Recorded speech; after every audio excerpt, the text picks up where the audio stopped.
music review here.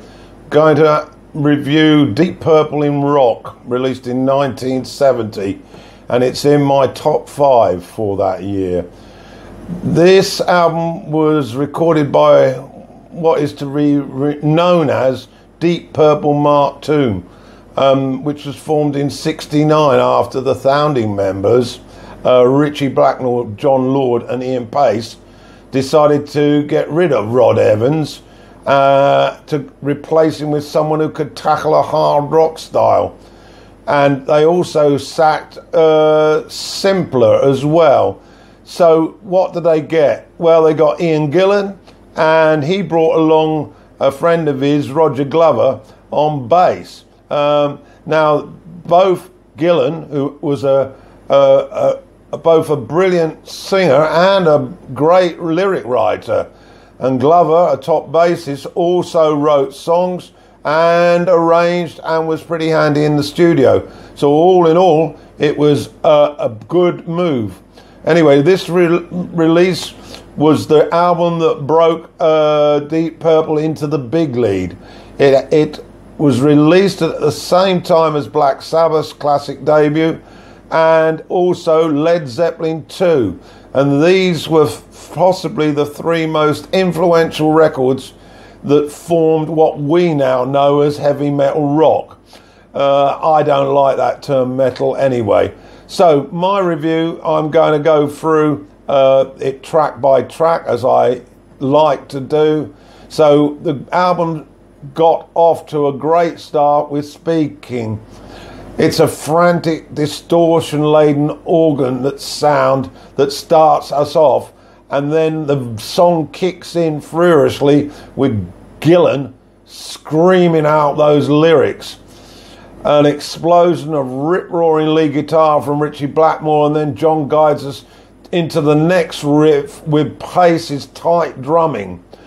Ritchie's rhythm connects with the keyboard solo exquisitely, and Gillan delivers that high squeal wow.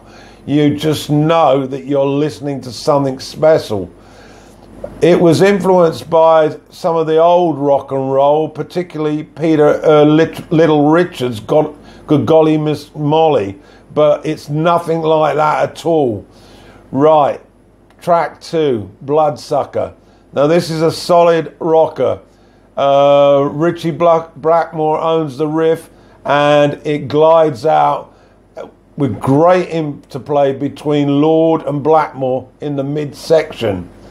Gillan literally screams out the final verse.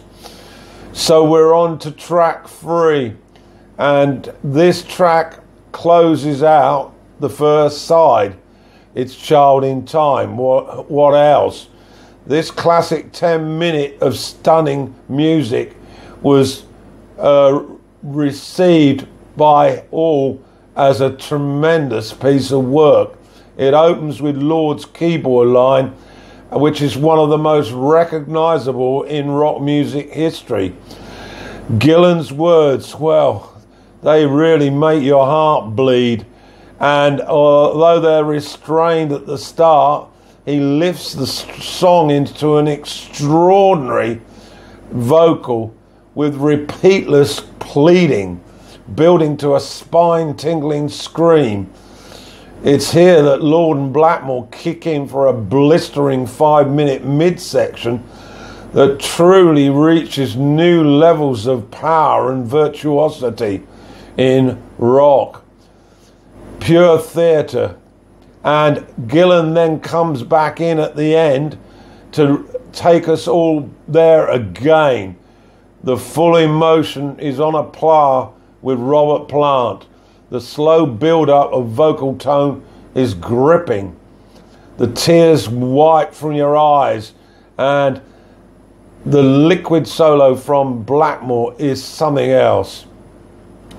It's considered one of the epic songs, and I could go on for it for minutes, maybe hours, but we must move on. On to side 2, Flight of the Rack. Well, this was a Pace and Glover collaboration, and they warm us up with a pulsating rocker. It's about 8 minutes long, and it's got 3 solos.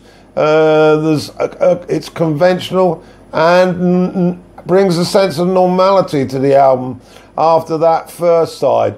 Lord shows how influenced he is by Emerson with a virtuoso style solo, and then Blackmore screeches the neck as he runs loop up and down. This is there's some great wah-wah also 5 minutes in, and then Pace takes over with a brief solo. It's what we would describe as power rock, and the track rolls on to the finish with another drum roll that's pretty impressive. Right, let's move on into The Fire. Well, this is only 3 minutes, and it's by comparison a weak track. It's another classic, however, with a brilliant riff from Blackmore. Living Wreck. Well, Pace drifts in and gets things started with help from Lord's organ. Gillan is very strong here, and the riffs are catchy. There's a catchy chorus. Oh, you know you are a living wreck, with soaring organ, and that Blackmore solo laid out in the mix to create depth. It's a straight ahead rocker. It tells the story of a love affair, but it's a great track. And so to the finale, Hard Loving Man. Well, John is terrific on this track, driving the pacey rhythm. It starts explosively, and then the gun-firing Blackmore and Lord load up the pace as we awake Gillan's scream, as he screams his way to infamy. I like the siren-like keyboard and the crashing guitar frenzy. It becomes entangled in the hard rock sound and builds a crescendo. It's a terrific closer. And it reminds me of cowboys escaping from lawmen as they rush off into the distance with the posse after them. Well, catch a breath. In Rock was one of my favourite albums and still is. If you've never heard it, I suggest you put some headphones on, turn the volume up, and get immersed in the power.